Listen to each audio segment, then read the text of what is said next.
Une nouvelle ère pour les champions, c'est le thème de cette année. C'est un thème qui a été choisi en ligne avec la transformation du paysage bancaire africain. On a des grandes institutions africaines qui ont quitté le continent. Je parle de Société Générale, je parle de BNP, je parle de Barclays il y a plusieurs années, de Crédit Agricole.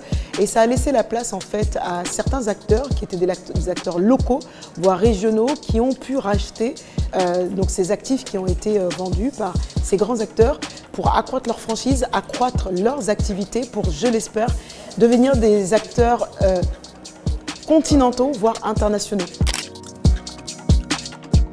Pour parler de la place des femmes, je vais rebondir sur le baromètre de l'industrie où on a mentionné la place des femmes déjà au sein des entreprises et des organes de gouvernance.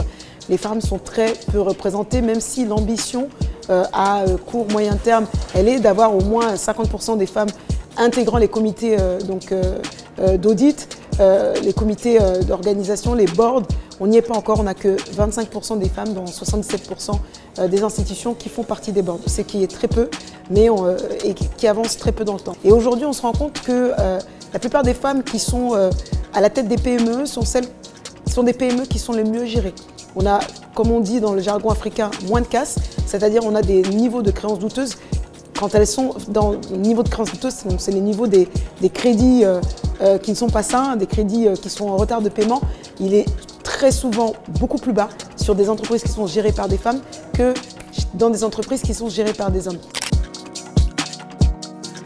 On a de plus en plus en fait, d'institutions de type EcoBank, de type Africa Guarantee Fund, qui signent de partenariats pour justement créer des lignes de crédit, des lignes de garantie pour financer ces femmes qui justement ont un taux de créances douteuses très bas. C'est quelque chose qu'on plébiscite aujourd'hui aussi et pour favoriser l'inclusion financière et au niveau de la gender féminine, on parle maintenant de diaspora bond, donc des obligations destinées donc, au financement des activités des femmes.